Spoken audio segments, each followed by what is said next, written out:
Hi, going back on frequencies again.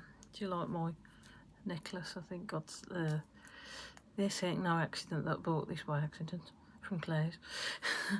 Because it looks very Gothic-y. It's going on about like the Gothic style churches, such as the one in Cologne. You know, like he's been kind of pressing on me about like the doorways being called portals. And like all the geometric, they call it sacred geometric. They're going about like these frequencies, and I was watching something about like the actual internal design. I don't know whether it's to create a feeling, you know, with the people that go in, but they're going to a lot of geometric shapes and like the way the frequencies are hitting the individual in these churches. It's like when you do go into a church, generally they do make you feel a certain way, you know, like with the grandeur of the architecture and the quietness and stuff like that. All that kind of goes into it. Yeah, anyway, going on about these Catholic churches, you know, harnessing the geometric frequencies in the architecture and the sound design. God was saying that the torture and the sacrifice opens portals that, you know, like these esoteric people, you know, mainly in Catholicism, you know, like, because I watch a lot of the kind of exorcism stuff. And I think, you know, like they must know quite a lot how to manipulate, you know, these frequencies, or they know a lot about the frequencies. And like there's a bit of like good and bad in Catholic churches, you know, they know how this stuff works, you know. And I'm wondering, you know, whether ghosts and, you know, like demonic possessions actually, you know, are a thing, or whether it's some sort of you know, esoteric curse, or something, you know, like I'm just beginning to like know about this stuff, you know, like esoteric energy line that's within the fabric of that building. You know, like whether it's been like constantly manipulated by certain people, or, you know, like it's like the ley line that they put down there, you know, through like many years of practicing. You know, there might be a portal that's actually in that building. I don't know. You know, like God's actually speaking through me now. You know, like it's all sort of gobbledygook. And he was going on about like sacrifices, you know, like I was watching the video earlier about portals. You know, I think they was opening it up with like some sort of Bluetooth speaker. I don't know. There was like putting two frequency sounds together.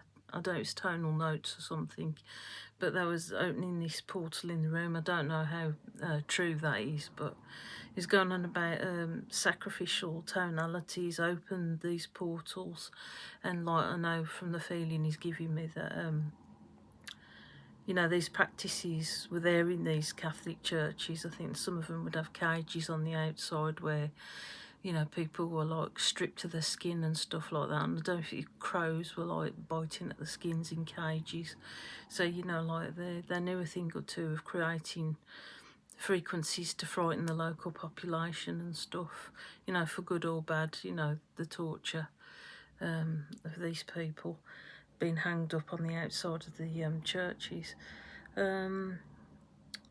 As I say, you know, like Jews, these fake and genuine Jews, you know, who've passed it down their lines, know a lot about this sorcery, esoteric magic, and I think Oxford University was like based in that knowledge as well. So, as I said in previous video about Cambridge being more creationist, godlike, and Oxford being more esoteric and like using elements to manipulate, you know, like an outcome.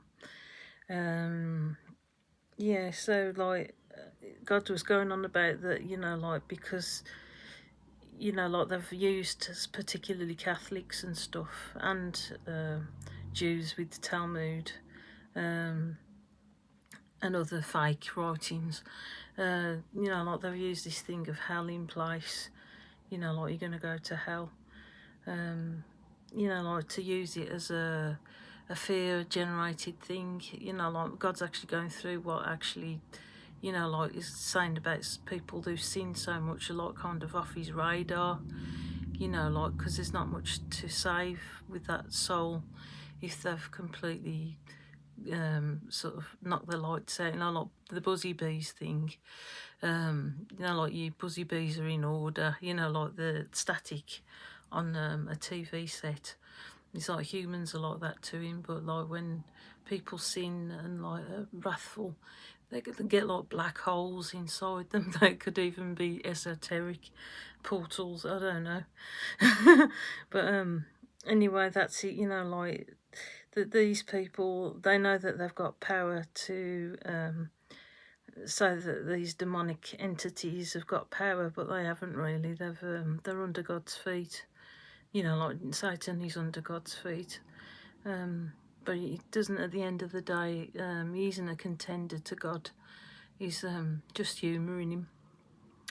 He's on a leash, Satan and all his merry men.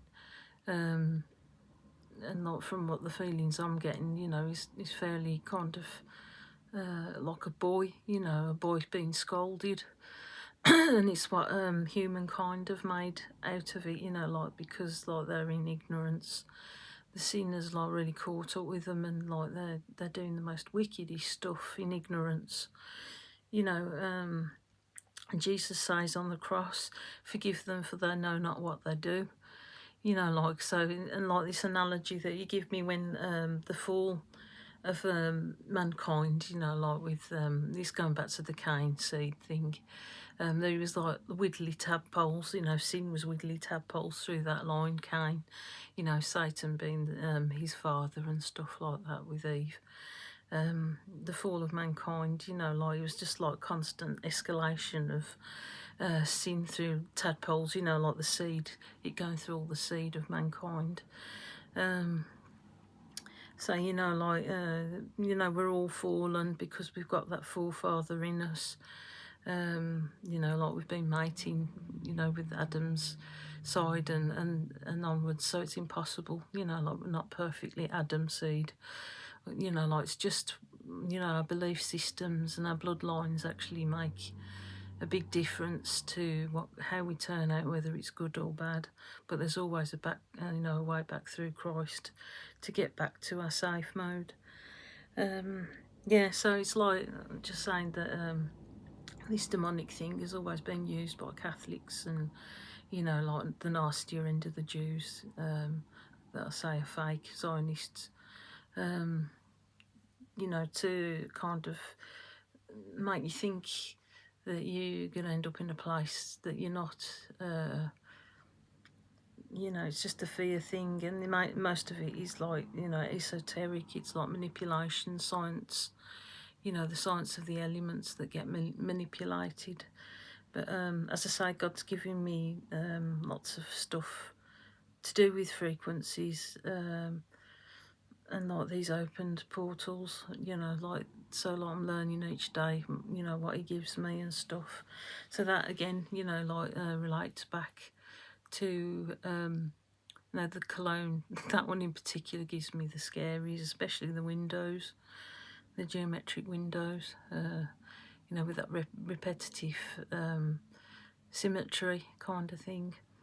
I can't think of anything else. Okay, thank you.